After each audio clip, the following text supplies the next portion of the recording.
నమస్తే, welcome to Shri media. నేను మీ విష్ణుప్రియ. మన ఓటు మన బాధ్యత కార్యక్రమాన్ని నిర్వహిస్తున్నాం. ఓటు యొక్క ప్రాధాన్యత తెలియజేయడం, ఓటు శాతం పెంచడమే ముఖ్య ఉద్దేశంగా ఈ కార్యక్రమాన్ని ప్రారంభించడం జరిగింది. ఇప్పుడు మనతో పాటున్నారు గౌరీ శంకర్ గారు. ఈయన తెలుగు విశ్వవిద్యాలయంలో రిజిస్టర్ గా పనిచేసి రిటైర్ అయ్యారు. ఎంతో మంది మేధావులని, రాజకీయవేత్తలని కలిసినటువంటి అనుభవం ఉన్న వ్యక్తిగా గౌరీ శంకర్ గారు ఓటు యొక్క ప్రాధాన్యత, ఓటు వేయడానికి గల కారణాలు, వేయకపోతే వచ్చే నష్టాల గురించి ఒకసారి చెప్తారు. మనం కూడా తెలుసుకుందాం. నమస్తే సార్. నమస్కారం అమ్మా. మీలాంటి అనుభవం ఉన్న వ్యక్తులు చెప్తే అయినా కూడా కొంచెం ఓటింగ్ శాతం పెరుగుతుంది అనే ఉద్దేశంతో మేము మిమ్మల్ని కలవడం జరిగింది సార్. సహజంగా అయితే మనం బాగా పరిశీలించి చూస్తే గ్రామాల్లో కంటే కూడా పట్టణాల్లోనూ, నగరాల్లోనూ, మెట్రోపాలిటన్ సిటీస్ లోనే ఓటింగ్ శాతం అనేది ఎప్పుడు తక్కువే ఉంటుంది.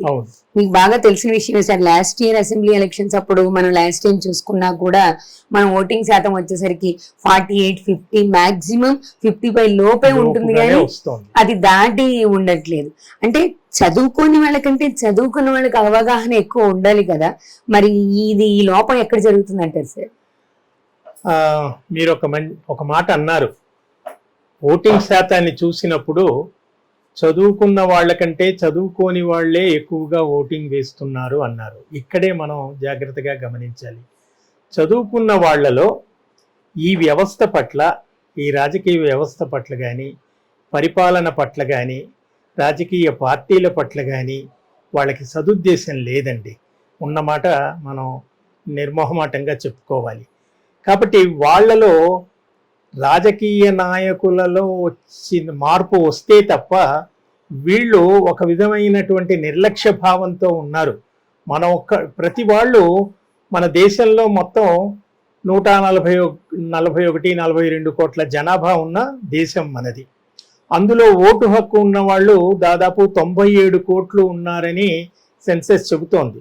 ఎందుకంటే అందరికీ ఓటు హక్కు ఉండదు కదా. ఓటు హక్కు వచ్చిన వాళ్ళ వయోజనులకు దాదాపు 97 కోట్లు. ఈ 97 కోట్ల జనాభాలో లెక్కిస్తే ఎంత శాతం మంది ఓటు వేస్తున్నారు? ఓటు అనేది ప్రతి మనిషికి ఈ దేశం రాజ్యాంగబద్ధంగా, ప్రజాస్వామికంగా, గణతంత్ర దేశం కాబట్టి ఒక గొప్ప వరం. అంటే మనల్ని పరిపాలించేటువంటి నాయకుణ్ణి మనం ఎన్నుకునేటువంటి ఒక స్వేచ్ఛ మనకిచ్చింది. అయితే ఈ స్వేచ్ఛ విషయంలో ఇంతకాలం దేశానికి స్వాతంత్రం వచ్చి దాదాపు 75 సంవత్సరాలు దాటింది. అమృతోత్సవాలను చేసుకున్నాం ఘనంగా. ఈ 75 ఏళ్ల కాలంలో ఈ దేశ పరిపాలనలో, ఈ దేశాన్ని పాలించిన రాజకీయ వ్యవస్థ పట్ల కానీ, రాజకీయ పార్టీలలో కానీ ప్రజలకి ఒక విధమైనటువంటి విశ్వాసాన్ని చేయలేకపోవడమే ప్రధానమైనటువంటి కారణం. అంటే ప్రజలకి నమ్మకం కల్పించడంలో రాజకీయ నాయకులు విఫలమయ్యారంటారా? అందరూ అన్ని వేళలా అని కాదు, కానీ ఎక్కువ శాతం విఫలమయ్యారనే చెప్పొచ్చు. ఇప్పుడు మీరు నిరక్షరాస్యులు, గ్రామీణ ప్రాంతాల్లో ఉన్నటువంటి వాళ్ళు ఓట్లు ఎక్కువ వేస్తున్నారన్నారు. వారు ఓట్లు వేయడానికి కారణం ఏంటంటే, ఇవాళ మీరందరూ చూస్తున్నారు, మనం దాన్ని ఓపెన్గా చెప్పుకోవచ్చు, ఓటును నోటుతో కొనేటువంటి ఒక సంస్కృతి ఇటీవలి కాలంలో బాగా, ఒకప్పుడు లేదు ఇది. ఒకప్పుడు చాలా స్వచ్ఛంగా పరిపాలించిన కాలంలో మనకు ప్రజల ఓట్లు ఆనాటి కాలంతో పోల్చి చూస్తే ఈనాటి కాలంలో శాతం పడిపోవడానికి ప్రధాన కారణం ఏమిటంటే, నిరక్షరాస్యులేమో వాళ్ళకి ఓటు విలువ అంతగా తెలుసో తెలియదో కానీ వాళ్ళు ఒక రకంగా రాజకీయ నాయకులు వాళ్ళని మభ్యపెట్టి ఒక రకంగా వాళ్ళు నోటుతో ఓటు కొనుక్కోవడం లాంటిది చేస్తున్నారు. కాబట్టి వాళ్ళు చాలా అమాయక ప్రజలండి. వాళ్ళకి ఏమీ తెలియదు, ఎవరొచ్చారో ఎవరు ఏం చేశారో అని తెలియదు. ఇటీవలి కాలంలో వీళ్ళు వాళ్ళకి రాయితీల పేరుతో, తర్వాత ఏవో కొన్ని సదుపాయాలు కల్పించే పేరుతో వాళ్ళని మభ్యపెట్టి లోపరుచుకోవడం వల్ల వాళ్ళు వాటి పట్ల ఆకర్షితులైపోయి ఓట్లు వేస్తున్నారే తప్ప నిజానికి ఓటు యొక్క విలువ కానీ, ఓటు యొక్క అర్థం కానీ, అది వేయటం వల్ల జరిగే ప్రయోజనాలు 5 ఏళ్ల కాలం పాటు దాన్ని భరించాలి. కాబట్టి వాళ్ళల్లో స్పృహ లేకుండా వాళ్ళు వేస్తున్నారు. సరే, వాళ్ళు తెలియక వేస్తున్నారు అనుకుందాం. తెలిసిన వీళ్ళు ఏం చేస్తున్నారు ముఖ్యంగా అంటే, ఈనాటి తరంలో మన ఓటు పట్ల కానీ మన ప్రజాస్వామ్య వ్యవస్థ పట్ల కానీ ఒక విధమైన సీరియస్నెస్ లేదు. ఎందుకంటే ఇప్పుడంతా కూడా ఈ చదువులు, ఈ ఐటీ ఉద్యోగాలు, వీటి వల్ల ఈ దేశంలో ఉంటే ఏమి, మనం బయటి దేశాలకు వెళ్ళిపోయేది కదా, మనం ఎవరికి వాళ్ళు ఏమనుకుంటున్నారంటే నా ఓటు వేయకపోయే వల్ల నష్టం ఏమిటి, అంటే నా ఒక్క ఓటు వేయకపోవడం వల్ల వచ్చే నష్టం కోట్ల జనాభాలో నా ఒక్క ఓటు వేయకపోతే నష్టం ఏంటి అని అదేదో రాజుగారు కుండ పెట్టి పాలు పోయమన్నప్పుడు అలాంటి కథలాగా ప్రతి వాళ్ళు అలా అనుకుంటున్నారు. దానివల్ల చాలా నష్టం జరుగుతోంది. చివరికి నష్టపోయేది ఎవరు? ఈ దేశంలో ఉండ మధ్యతరగతి ప్రజలు నష్టపోతున్నారు. పేద ప్రజలకంటారా ప్రభుత్వం ఏదో రకంగా వాళ్ళకి అది ఇస్తాను ఇది ఇస్తానని మభ్య పెడుతోంది. ఇక సంపన్నులు అంటారా, వాళ్ళ సంగతి సరే. ఎటొచ్చి ఈ దేశంలో ఉన్నటువంటి జనాభా శాతంలో మధ్యతరగతి ప్రజలే ఎక్కువగా ఉన్నారు. అన్నిటికీ వాళ్ళు సఫర్ అవుతున్నారు. మరి వాళ్ళకి నష్టం జరగకుండా ఉండాలంటే అందరూ వచ్చి వాళ్ళ నిర్ణయాన్ని చెప్పాలి కదా సార్. అందరూ అంటే ఇది ఒక్కొక్క మనిషికి వెళ్ళి మనం చెప్పేది కాదు, కానీ ఈ దేశంలో ముఖ్యంగా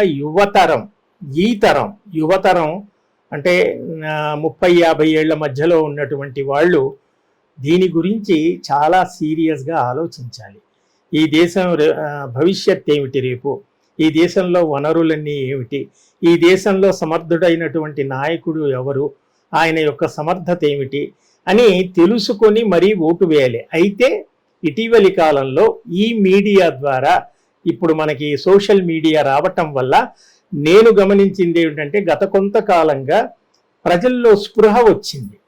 సోషల్ మీడియాలో మనం పోస్టింగ్ పెట్టడం వీటి పట్ల దాదాపు ప్రజలు ముఖ్యంగా అర్బన్ ఏరియాస్లో చదువుకున్న వాళ్ళలో కూడా ఒక విధమైనటువంటి పునరాలోచన మొదలైంది. రేపు ఓటు వేసే ముందు 1-2 సార్లు ఆలోచించేటువంటి ఒక స్పృహ మెల్లిమెల్లిగా ఇప్పుడు వస్తోంది. కాబట్టి రానున్న కాలంలో రేపు వచ్చే వారం మనకి ఎన్నికలు ఉన్నాయి దేశవ్యాప్తంగా. కొన్ని రాష్ట్రాల్లో శాసనసభకి, కొన్ని రాష్ట్రాల్లో లోక్సభకి పార్లమెంట్ ఎలక్షన్స్, అసెంబ్లీ ఎలక్షన్స్ ఉన్నాయి. కాబట్టి దయచేసి ఈ దేశంలో, ఈ రాష్ట్రంలో, ఈ సమాజంలో ఉన్న ప్రజలందరూ కూడా ఓటు హక్కు ఏమిటి, ఓటు యొక్క ప్రయోజనం ఏమిటి, ఓటు అనేది నిజంగా మనం కూర్చున్న చెట్టు కొమ్మ నరుక్కోవడము అంటే అర్హత లేని ఒక పార్టీకి మనం ఓటు వేసామనుకోండి, మనం కూర్చున్న కొమ్మను మనం నరుకున్నట్టే అవుతుంది. కాబట్టి దయచేసి అందరూ కూడా ఏమాత్రం మేధావులు కానీ, కాస్త చదువుకున్న వాళ్ళు కానీ, కాస్త విచక్షణ తెలిసిన వాళ్ళు కానీ ఆలోచించి దయచేసి ఎవరైతే మనల్ని 5 ఏళ్ల పాటు ఈ దేశాన్ని రక్షిస్తారో, మనకు కావలసిన సదుపాయాలు, మన జీవితాన్ని మెరుగుపరిచే విధంగా ఎవరు పరిపాలిస్తారు అని ఒక్కసారి వాళ్ళు ఆలోచించి, కనీసం 1 గంట ఆలోచించి ఇంత పూర్వం ఏం జరిగింది, ఇప్పుడు ఎలా ఉంటే బాగుంటుందని ఆలోచించి ప్రతి ఒక్కరూ ఓటు వేయాలి.